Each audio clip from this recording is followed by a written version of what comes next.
एकदन्ताय वक्रतुण्डाय गौरीतनयाय धीमहि गजेशानाय भालचन्द्राय श्रीगणेशाय धीमहि। કોઈ પણ શુભ કાર્ય કરતા પહેલા જેમની આરાધના કરવામાં આવે છે, જે સર્વશક્તિમાન છે, જે ચારે દિશામાં બિરાજિત છે, જેમની સિદ્ધિ અપરંપાર છે, જેમની પ્રાર્થના કરવાથી ભક્તોના ચહેરા ઉપર તેજ આવી જાય છે, તે શ્રી ગજાનન અમદાવાદના વસંત ચોકમાં બિરાજિત છે।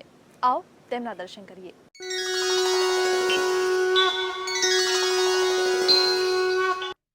અમદાવાદના ભદ્રના વિસ્તારમાં અનેક ઐતિહાસિક વારસા આવેલા છે। અહીં નગર દેવી ભદ્રકાળી બિરાજમાન છે, તો પેશવા કાળનું ગણેશ મંદિર ભક્તોની આસ્થાનું કેન્દ્ર છે। વસંત ચોકમાં આવેલા આ મંદિરમાં દુંદાળા દેવની બે પ્રતિમા છે। એક પ્રતિમા જમણી શૂંઢની છે। જમણી શૂંઢના ગણપતિનું વિશેષ મહત્વ છે। ભારતમાં જમણી શૂંઢના ગણપતિના બહુ ઓછા મંદિરો આવેલા છે, જેમાંનું એક છે અમદાવાદમાં વસંત ચોકમાં આવેલું ગણેશ મંદિર। જમણી સૂંઢના ગણપતિ પત્ની રિદ્ધિ સિદ્ધિ સાથે બિરાજમાન છે। સિદ્ધિનું સ્થાન જમણી તરફ હોય જમણી સૂંઢના ગણેશ સિદ્ધિ વિનાયક તરીકે જાણીતા છે। સિંદૂરધારી રંગની એક જ પથ્થરમાંથી બનાવેલી બીજી મૂર્તિ સ્વયંભૂ છે। આ મૂર્તિ પૂર્વાભિમુખ છે।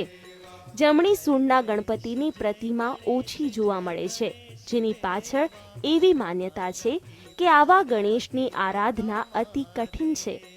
તેમની પૂજા વિશેષ કાળજી માંગી લે છે, જો કે તેની પૂજા અર્ચનાનું ફળ પણ તેવું મીઠું હોય છે। અમારું જે મંદિર છે સાબરમતીના પૂર્વ કિનારે આવેલું છે। ગણપતિ દાદાનું સ્વતંત્ર મંદિર છે। આ ગણપતિ મંદિરમાં બે મૂર્તિઓ છે। એક તો જમણી સૂંઢની છે, જેમાં રિદ્ધિ સિદ્ધિ સાથે ગણપતિ દાદા જમણી સૂંઢના બિરાજમાન છે, એને સિદ્ધિ વિનાયક કહેવામાં આવે છે। બીજી જે મૂર્તિ છે ડાબી સૂંઢની છે, એને સ્વયંભૂ ગણેશ કહેવામાં આવે છે।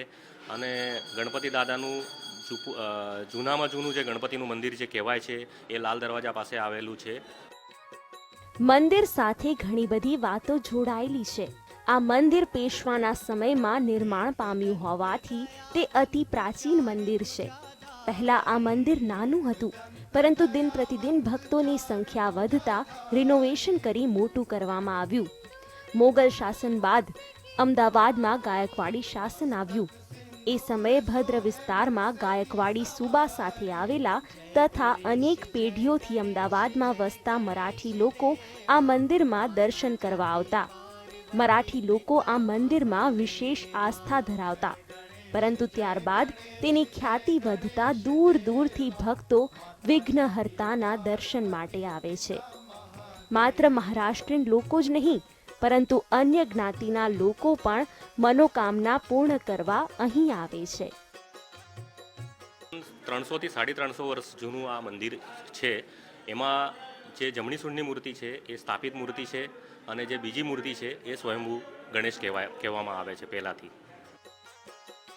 એવી માન્યતા છે કે મંગળવાર ભરવાથી દાદા સર્વ મનોકામના પૂર્ણ કરે છે। માત્ર મંગળવાર કે ચતુર્થીના દિવસે જ નહીં, પરંતુ લગભગ રોજ આ મંદિરમાં ભક્તોની ભીડ જોવા મળે છે। નાના મોટા, ગરીબ ધનવાન સૌ કોઈ વક્રતુંડના દર્શન માટે આવે છે। કેટલાક શ્રદ્ધાળુ તો પગપાળા આવીને મનોવાંછિત ફળની પ્રાપ્તિ કરે છે। આ મંદિરમાં અમે વર્ષોથી આવીએ છીએ। હું ને મારા પતિ બંને સવારે આવીએ છીએ, ઘણીવાર ચાલીને બી આવીએ છીએ। અહીંયા જે બી આવે છે એની મનોકામના પૂરી થાય છે, અને પૂરેપૂરી શ્રદ્ધાથી અમે જે બી માંગીએ છીએ દાદા જોડે એ બધું મળે છે, અને બધો જ વિશ્વાસ આપણો છે એ જીતે છે। અહીંયા આગળ અહીંયા ગણપતિ મંદિરે આવીએ છીએ ને તો અમને એમ થાય છે કે જાણે સાક્ષાત ભગવાનના દર્શન થતા હોય ને એવું લાગે છે। અને જ્યારે પણ આવીએ ત્યારે સ્વાર્થ વગર આવીએ ને એટલે આપણને મનને શાંતિ મળતી હોય ને એવું લાગે છે।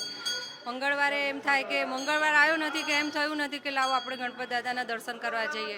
મણિનગર રહું છું અને વર્ષોથી આ ગણપતિ દાદાના મંદિરે આવું છું।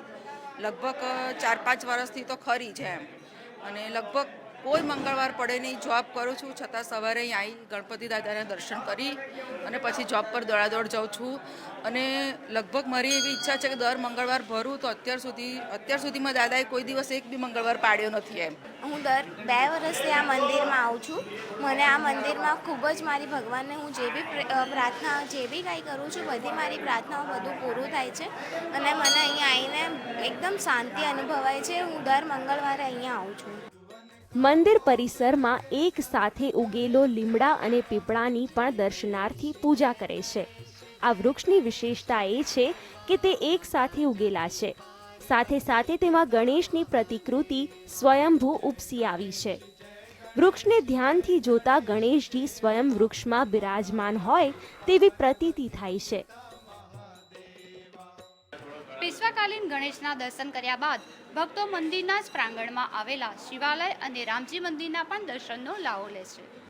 મંદિરમાં ભગવાન ગણેશ તો બિરાજમાન છે જ, સાથે સાથે શિવાલય, રામજી મંદિર, હનુમાનજી મંદિરના દર્શનનો લાહવો પણ ભક્ત લઈ શકે છે. દુંદાળા દેવના દર્શને આવતા ભક્તોને પુષ્પો તેમજ પ્રભુને પ્રિય એવા મોદકનો પ્રસાદ મળી રહે તે માટે મંદિર બહાર પ્રસાદ અને ફૂલહારની દુકાનો આવેલી છે. જાસૂદ અને દુર્વા ગણેશને પ્રિય છે. તેનાથી લંબોદરની આરાધના કરવાથી સારું ફળ પ્રાપ્ત થતું હોવાની માન્યતા હોવાથી ભક્તો શ્રદ્ધાપૂર્વક પ્રભુને તે અર્પણ કરે છે.